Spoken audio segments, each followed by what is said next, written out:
Hello, I'm Stephen Cooley, and welcome to the Stephen Cooley Real Estate Show. And as always, it's a pleasure to have Julie Storm back on the show with me. Thank you, Stephen. Love being here. Good, and how are you doing? I'm doing wonderful. It was funny this morning. I was watching some of our past interviews from 5 years ago. Like, oh goodness, this is really and those interviews go back 16 years ago. know. I've got VHS tapes in my home of us filming back in 2001. So you haven't aged a bit. Well, thank you. Thank you for being on it. So today I wanted to talk about 7 things that a homeowner needs to do right before they move in a home. Yeah, I think I just went through this process. So your mind is just going a million miles with all the different things that you have to handle. And then once you move in, it's sort of like, okay, or getting ready to make that move, you're kind of like, exactly. What is it that I do? And there's so many professionals involved. There's a listing agent, a buyer's agent, attorneys, lenders, appraisers, surveyors, home inspectors, termite inspectors, and so you think everything kind of gets done, and it really does, but there's a few things the homeowner needs to do. The first of the 7 things I came up with, the first is change the locks. Yes, you don't want that surprise visitor. No, and you know, I'm going to take my home for example. I've lived there 10 years. I've lost probably 10 keys to my house. My neighbors have a set of keys. My family has keys. There's keys hidden outside my house.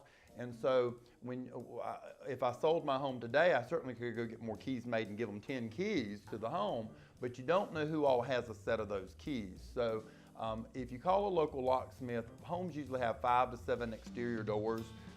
It can be as little as $20 a door, and just get a new set of keys made. And I would really recommend doing that right in between you owning the home and you moving in. While you're moving in, the locksmith could even be at the home doing that. That's nothing that's going to disrupt the house. The second thing is, even though you got a home inspection, that inspection was good for the day it was done.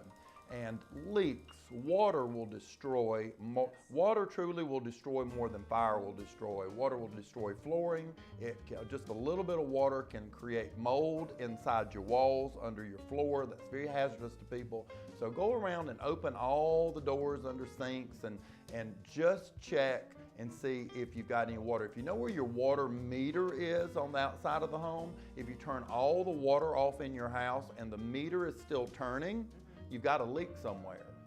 And so a lot of us have leaks and we don't know them, and they can cause tens of thousands of dollars of damage. And if it wasn't from a storm, you have no homeowner's coverage on leaks. And a lot of times people don't hook up the washing machine quite right in the We middle. just had that. Yeah, that's very complicated. People usually do it themselves, and we've had a flood here recently from that very thing. The third thing is, if it's a resale home, steam clean the carpets. Yes. Carpet is no different, it's a fabric. It's no different than the clothes we wear, our underwear, the sheets on our bed. And you certainly wouldn't move into the home and sleep on someone else's sheets. So kids play on carpet, we lay on carpet, we walk on carpet, but it is truly a fabric. And it can be $300 or $400 or $500 to have a home cleaned, depending on how big the home is. A lot of our homes today, my home, your home, just has a little bit of carpet. Most of it's hardwood floors, so it could even be cheaper than that. But it's really washing laundry before you put it on your back. So I would recommend cleaning carpet, and don't ask the sellers to clean it.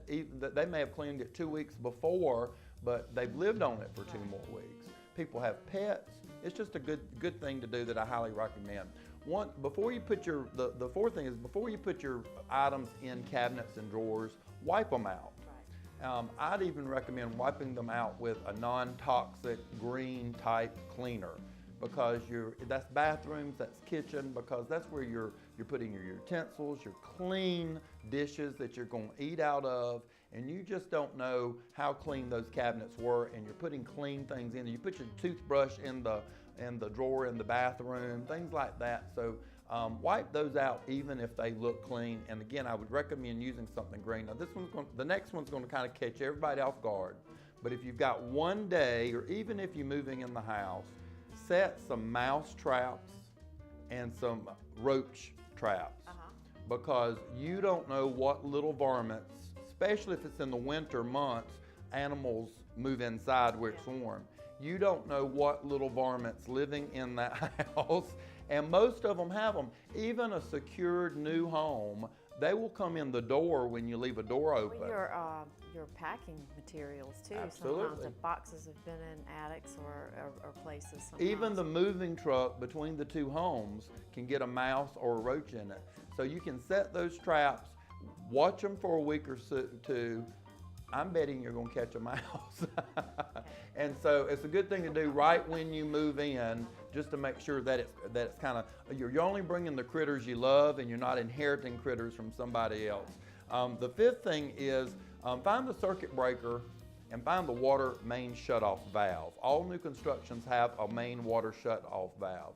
If something starts leaking and you can't get it turned off, if you start having an electrical problem, if you want to replace even bulbs in light fixtures, it's really truly better to go to the circuit breaker and turn those off. Those are two things when an emergency happens, you don't want to be fumbling around the house looking for those things. And so find the circuit breaker, usually in the laundry room, the hall going out to the garage, because they're unattractive. And so they usually put them in rooms that you don't want people to see. And often the water shutoff valve is either in the garage or in the pantry in the kitchen. So those are two good places to look. Hopefully you've had a home inspection and the inspector can also show you both those items. The last thing is get out and meet your neighbors. Share with them the cars you drive. Chat with them. You don't have to become best friends with your neighbors. There's pluses and minuses to becoming best friends with your next door neighbors. But meet the people across the street and on both sides of you and kind of create a little neighborhood watch together. I've changed neighbors 3 times on the left side of my house, and all 3 of those we've met, we've chatted, we're not best friends, but when a strange car's in my driveway, they'll call me and say, hey, I see a strange car in your driveway, or I'll leave town for a week and I'll say, hey, I'm going to be gone. If you see anything happening at my house, it's not me, would you please call the police? Break-ins happen. We're all posting on Facebook when we travel, and that's just telling every thief in the world that your home is vacant. And I love alarm systems, but if they turn off the power or if they unplug the internet, you have no security oftentimes. And so a smart thief can rob a home in the middle of the day in a crowded neighborhood. And we see that happen many times. And so your neighbors are your best allies to watch each other and watch out for each other. And also, if you have a personal emergency or a medical emergency, those are people that you can probably reach pretty quickly that could help. And so I would really recommend that first or second day, don't wait for them to come over. Go over and knock on the door and just say, hey, who you are, this is the home I've bought, these are our cars, these are our kids, and I'd like to know who you are too. Yeah. And so many times I go out to people's homes, they've lived there 10 years, and I say, who are your next door neighbors? And they say, we don't know, we've never met them. And so I think it's really important to do that for your safety and for the safety of your family. So those are 7 things I've come up with between buying the home and selling the home, and we'll keep those available for anybody who buys a home from us. We'll remind them of those.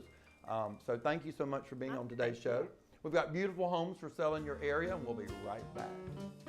I hope you've enjoyed watching the Stephen Cooley Real Estate Show. If you're interested in advertising your business on the program, please give us a call at 803-326-2777.